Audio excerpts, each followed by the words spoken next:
So let me please welcome Alex. I leave it up to him to share, mostly to the entrepreneur crowd, how was his journey, and if he had to do one thing different, what would it be? So Alex, welcome. Thanks for the introduction. You know, 989 Market Street, he has an open house tonight. No, I'm just joking. He did move to a 50,000 square feet office building about a couple of months ago. A month ago. And he has an open house. We don't have runway girls, but he has like models and everything. So party at his place tonight. It was an invite-only event, but I guess you're all invited. Can you guys hear me okay? I don't know what's happening to me, but this is the third or fourth time as I'm driving south from San Francisco towards Sand Hill Road, my voice starts deteriorating. I don't know. I'm developing an allergy to the Silicon Valley bubble, I guess. So let's just start by one thing that probably the most important lesson that I've learned in the past 5-6 years that I've been an entrepreneur. And that's the following. A lot of times, first-time entrepreneurs or internal or engineers or product managers, they walk to me with a new product idea or a feature idea. And if I don't know them, first I ask about their background and why they're pursuing that idea. But the first question I ask after that is, what's the primary use case of your product? And I normally hear answers like this, if I can make this work. Can someone click the slides? Okay. I often hear an answer like this, that we are in the, I just made up one, we are in the social travel space. We have built a proprietary AI-powered location-aware technology that uses your interest graph to do blah, blah, blah, blah, blah. So I have a few problems with this kind of answer and the way that this kind of answer presents your product. First of all, it's very top-down. In other words, you start by talking about where the market is and what's the latest trend is, and you're trying to position yourselves there. I know it's the dominant thinking in Silicon Valley, but think about it. When was the last time you went and used Facebook thinking, oh, Facebook is making the world a more connected place. Let me contribute to that. It never happens. A normal user never thinks about a product that way. They also never care about what is in the back end of your technology, how you do it. It's a matter of what I do with your product and what do I get out of it. I'm not also interested in your elevator pitches either. Elevator pitches normally fall in two categories. They're either top-down, this is my market, this is where I am, this is my competitor, this is how I differentiate my product from my competitor, et cetera, et cetera. All of those are important information, but they're not the primary thing that I think is used to predict whether or not a product will succeed or not. The second category of elevator pitches are problem solutions, which is something that I've taken entrepreneurship class in business school. They teach you. They say, what is the problem you're trying to solve? And come up with a solution for that. My problem with that particular approach is, especially in consumer products, and especially in consumer web products, that never works. In other words, before the product gets out there and gets traction, it's hard to articulate the problem that you're trying to solve. The problem is non-existent. Even when you see the product, you can't predict whether or not this solution is of any value to the people out there unless they start using it in massive scale. In the hindsight, however, you would say, oh, so Twitter became successful because it is a form of self-expression. But imagine how many other products try to solve that particular problem. So in my opinion, problem and solution, especially in consumer web, is not the right way to think about whether or not a product idea is a good idea or not. That's why I started with my question, which I basically expanded my question there. I normally ask, step back for a second. Think about the product itself. What is the most frequent way that a typical user either interacts with your product today or would interact with you in the future over and over again and never gets tired of doing that? And why do I say that? Why do I say that's the most important thing? Because I learned something in the past few years launching our own product new features on our own product, and also a lot of other products in our portfolio and working with other entrepreneurs. And that's the following learning. I learned that a product might have many possible use cases, many possible use cases. It might actually it might be able to solve a lot of problems. However, if you're really lucky and your product takes traction, there is one single use case of your product that the user would do that billions or millions of people would do over and over again, and that is what drives the success of your product. In the graph that I made up at the bottom of this slide, think about, let me give you an example, like Twitter, for example, right? It has a lot of use cases. Sign up for Twitter, sign up funnel is a use case of a product.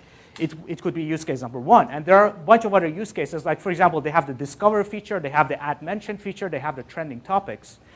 However, there is one use case of Twitter, which is the following. It's a stream of tweets from your friends coming in. You consume it, and you contribute back to that stream.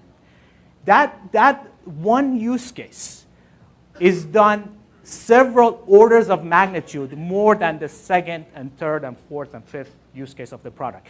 And I challenge you, I've presented this quite a few times already, and I have always challenged the audience to think about, can they find an exception to this rule? In other words, can you find a consumer product that doesn't have a primary, one singular use case that is done many more times than other use cases of the product? Think of Google search, for example. It is a simple box. This is the most dominant use case. You type in keywords, search, it presents a list of results to you. And that is what drives a Google search. You have a lot of other things. You can enter parameters in the search keywords. They have tabs for images, etc. But none of those, if you put them on the histogram, it looks exactly like what I presented here. And some people say, well, isn't this just details? I mean, isn't this, it's almost like, it sounds like a UI problem. It's not a problem-solution thing. It is a UI problem. I tell you guys, based on my experience, it's actually the exact opposite. So all you're trying to do, really, and the only reason that your product should exist, is to find that one single use case. And everything else is either added value or additional use cases for your product. Why do I call it a primary atomic use case? I use this word over and over again. Primary because it's the main thing that people do. Atomic because it is the simplest building block of the engagement of your product. In other words, it's that one building block that is done over and over again. And I'll give you a few more examples in a few minutes. That is over and over again, and it builds up the engagement on your product. It is as simplified as possible, meaning when you're thinking about the primary atomic use case, you've removed everything that you think is not primary to that core experience, but it's not any simpler. Albert Einstein has a quote that make things as simple as possible, but not any simpler. This is that. And thirdly, it's a use case because I don't care where in the world your company fits in the marketplace or what is your vision for changing the world. Ultimately, user identifies your product by the way they interact with it and what they get out of it. And that's, I think, what matters. So just to recap my definition, when I say primary atomic use case, I'm referring to the simplest series of actions, often a loop. And as I'm giving you examples, I'll talk about that the user does over and over again once they're engaged with your product. Okay, so I want to do a quick, give you a rundown of examples of these popular products. Google search I already talked about. You type in keywords, search gives you the results. It is not a loop. It's a one-way workflow. It's a subset of the workflow on Google search product. Facebook is very much like Twitter. The primary use case is their newsfeed. So you have a stream of updates from your friends, and you can contribute back to that stream. So it's a little loop inside the product. All other features that they have, search, whatever they have, they're all secondary, tertiary use cases of their product. Twitter, very similar to that. Pinterest. So Pinterest, the primary use case to me is basically repinning other people's links to your own boards. They also have this feature that there's a Google Chrome, there's a browser extension where you can also import content from outside world into the Pinterest world. Do you think that's part of primary atomic use case? Can you guys guess, like, how many people say it is part of it? It's part of the main experience? I have no feedback, or all of you think it's not part of the primary atomic use case? Who thinks it's not part of it? All right. Okay, yeah, it's not part of it. The main reason for that is there are a percentage of power users that do that. The majority of users do not do that. They actually are repeating stuff from others, and that's the simple atomic use case that gets Pinterest going. However, there's a necessary secondary atomic use case that is basically importing links from outside world. Foursquare is the same thing. If you walked to me before Foursquare started, and you told me, okay, so I have a product that the primary use case is this. I see where my friends are, and I can check into it, and my friends would see where I am. So it's a loop, basically, for location. Then I might have agreed or disagreed with you that whether that primary atomic use case would take off or not, but at least we would be using the right language to talk about, to argue about the product. Can you click forward, please? How does this work? Okay. So we talked about primary atomic use case, but now what? Why is this even important? Okay, so this is why it's important. Once I identify what is the hypothesis, what is the primary atomic use case, what is the primary atomic use case of the product, I can hypothesize whether or not I can imagine a world where millions and billions of people are doing my primary atomic use case over and over again without getting tired of it. And that is the core question that you should be able to answer about a new product, to predict whether or not it is successful or not. I have presented this quite a few times, and there are some exceptions to this, and I'll talk about one example of it. But the majority of time, pretty much every consumer product you can think of, they started this way. So they have a simple use case that every single one of us, or a lot of people who use that product, are doing it over and over again without getting tired of it. So your primary mission as a startup is really not to build a business in a particular space or, build a team or whatever. Your primary mission is to find your primary atomic use case as soon as possible before you run out of money. The majority of startups fail to do that simple thing, and that's why they die. They just run out of money, and their primary atomic use case never picks up. The few who find one might survive and thrive. However, if history is any indication, they spend a lot of resources and money trying to find a secondary one, either another product that has the same level of traction, or use a secondary use case with their product that is as popular as their first use case for the product. And most of the time, they fail. And example of that, Google, you can argue that the Google search and Gmail and Android, they've done it 3 times. It's a pretty good record. Most companies are just one. Think Twitter, Facebook, even ourselves. I'll talk about our own primary atomic use case in a second. So once you find it, it is a gold mine. If you're not aware of what is driving the traction of your product, meaning you have not identified your primary atomic use case, you are in trouble. And I am an example of that myself. This is a screenshot of our product. So the primary atomic use case of our product, since pretty much the day one when we launched our product, that we sort of like by pure luck stumbled on that primary atomic use case, is the following. A user who's single, they go to our search product, that screenshot that you see there. They see a photo of, with some algorithm in the back end, we put people in a queue. We surface the first user in the queue to you. And there's a next button. So the primary atomic use case of a user on our site is this. Next, next, next message. Next, next, next message.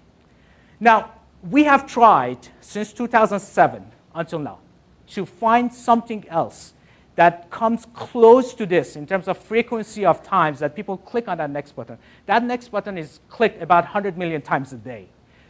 So we have tried so many times to make this more complex. At some point we even changed this use case to a list view where The use case would be this. Customer goes in, they see a list of people, they click on a search result, show details, message, back. Look at the list view, click, show details of the profile, go back. Underperforms our main primary atomic use case by a huge margin. And even you can see that there's a view date card, details of the person link there. It is clicked order of magnitude less frequently than the actual next and message buttons on this page. So once you are armed with that knowledge, that one, I'm lucky enough to have one of these, two, now that I have it, I have to protect it, then you don't make a bunch of mistakes. Like, for example, you come up with a new feature, and it's shiny, and you're excited about it, and all of a sudden, your default landing page after login becomes that. Or you try changing it, changing something in your primary atomic use case without experimenting with it. These are all detrimental mistakes that they can actually cost your business. Now that we have talked about this, and I have, I think, 5 more minutes, let me talk about a little bit more in depth what else you can do with this knowledge. So the way I think about it, a consumer product is a primary atomic use case, and every decision that you make about the product revolves around it. Let me give you examples of this. Let's talk about monetization. The example I give you guys is Google AdWords versus Facebook display ads. Google AdWords works very well because their monetization strategy is part of the primary atomic use case. In other words, you type in the keyword, they show you relevant organic results and relevant paid results. It's part of it. It works very well. Facebook display, however, there's nothing like that. So you have basically your newsfeed in the middle of the page. Most people do not even see the ads, display ads on the right-hand side. And it's not part of the primary atomic use case. So it has relatively lower monetization potential than Google search product. However, sponsored stories where they show you relevant actions by a friend inside the newsfeed is part of the primary atomic use case, and that has better potential to monetize, in my opinion. Let me talk about another example, and that's feature phone versus iPhone. Feature phone, the primary atomic use case was to make calls. You pick it up, the first thing you do is you type in numbers and you call. When iPhone came out, it changed this equation by the following. It said, the primary atomic use case of this device is not to make calls. It is to run apps. So the primary atomic use case of an iPhone is I click on the icon of an app, launches the app, whatever the functionality of the app is. And whenever I want to go back to my home screen, I click the home button. So that's why all of a sudden, before that, a lot of these functions that your iPhone actually provides, they were on the smartphones before iPhone. However, iPhone, by having a primary atomic use case that is significantly different and better than feature phone, they won the game. Another example I want to give you is something that I have dealt with quite a bit, and that is selecting a platform for your product. Think about it. Actually, let me ask you a question, and then I'll talk about this particular thing. Do you know what is the cost of getting an install? I know it's overgeneralization. On iPhone, getting an install for your app on iPhone versus Facebook, which one is more expensive? iPhone. Someone said iPhone. By an order of magnitude, at least. It's a lot more expensive to get an iPhone install than a Facebook install. Why? Are people stupid? Do they pay more on iPhone? Obviously not. They're rational actors in long term. If the ROI does not work, they would stop doing it. So the market forces has driven the price of install higher on iPhone than on Facebook. Why is that the case? Any guesses? Say it again. I have a hard time hearing. Monetization, yes. So the engagement and monetization, monetization be part of the engagement. The engagement that you get off of an iPhone app is a lot higher than you get out of a Facebook install. iPhone install versus Facebook install one-on-one. So why that's the case again? Why is iPhone all of a sudden, we have seen it ourselves. An iPhone user 3 to 4 times sends 3 to 4 times more messages and views more profiles than a Facebook installed on average. Why that's the case? The main reason is this. The primary use case of Facebook is its newsfeed, and apps do not play a part in that. In other words, they're not part of the primary atomic use case of Facebook. Therefore, on average, a Facebook app, being a secondary use case of for a Facebook user, creates less engagement per install than an iPhone, where your app is at the same level as the phone app on your phone. I mean, it's highlighted. Some people, they have their phone at the bottom, but it's at the same level. It's on the home screen, and it has the same real estate. And that's why it creates a lot more engagement. There are other arguments that can be made for this. Like I've said, people said, okay, so the apps monetize better on mobile because it's always with you, so you play with it otherwise. I tell you, based on my data, that is not correct. First of all, the location, what we have location of the user, I can tell you the majority of users of at least our app on iPhone platform is basically done at home. Second, even on iPod Touch, and iPads, they monetize way better than a Facebook install. And that's the main reason. Okay? And the last point I want to make is, again, coming up to, okay, so how else can I think about this? We all want to win against some competition. Whether we acknowledge that competition or not, there's always a competitor for us, for our product. The only way to win against a competition, let me step back for a second. You can't win against a competition by providing secondary, tertiary use cases. That's why that original response that I talked about, that the travel site wanted to provide use case A, B, and C, and D to you, it doesn't make sense. Because you can't win against Twitter by providing a better discover feature. It just doesn't work. You have to do one of the following two things. You have to either go head-to-head with their primary atomic use case and do it better, like arguably what Facebook did to MySpace, or come up with a different primary atomic use case that primary atomic use case does something different, maybe encompassing of the first one, but it is a better one compared to your competitor. And that's what you can argue iPhone did to a smartphone business. Basically, they changed the game. They changed the primary atomic use case of their product. Two ways. You cannot win based on, oh, so I'm going to build a mousetrap that catches mice as well as other mousetraps out there, but it has a button that plays ambiance music. It doesn't work. I mean, nobody cares if your mousetrap, plays ambiance music. You can, however, say, I am going to design a product that is anti-pest. So it has a mouse button, it becomes a mousetrap. It has a raccoon button that you click and it repels raccoons, whatever. So then you have an argument. You have changed the game. You have said, I can't win against the primary atomic use case of my competitor in terms of catching a mouse. However, I can expand it and do more. Okay. All right. And finally, stickiness is the key. And this is one of those things that I talked about. There are some exceptions to this rule I've seen over the years. If a use case is not sticky, in other words, you cannot imagine a world where people do your primary atomic use case over and over and over and over again as part of their lives. You can't believe that they would do it and their children would do it and their grandchildren would do it. It is not a primary atomic use case. It simply is not, because it jumps the shark. You get everybody to use it, and after a while, they drop off. Think Draw Something or a lot of other games that are fads. So the only way to actually win without it, in other words, without a primary atomic use case, there's one way to do it, and that's to build a machine that builds these things and churns them out. As the old ones jump the shark, you introduce a new one. It's not my favorite way of building a company, but it is one way of building a company without a primary atomic use case.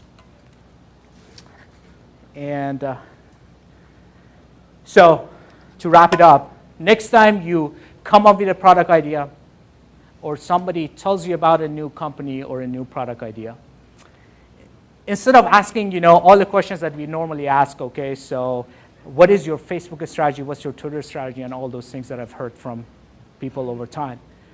Ask a simple question. What's the primary atomic use case of your product? And can you imagine a world where you and I and our children and our grandchildren continue doing that primary atomic use case? Thank you.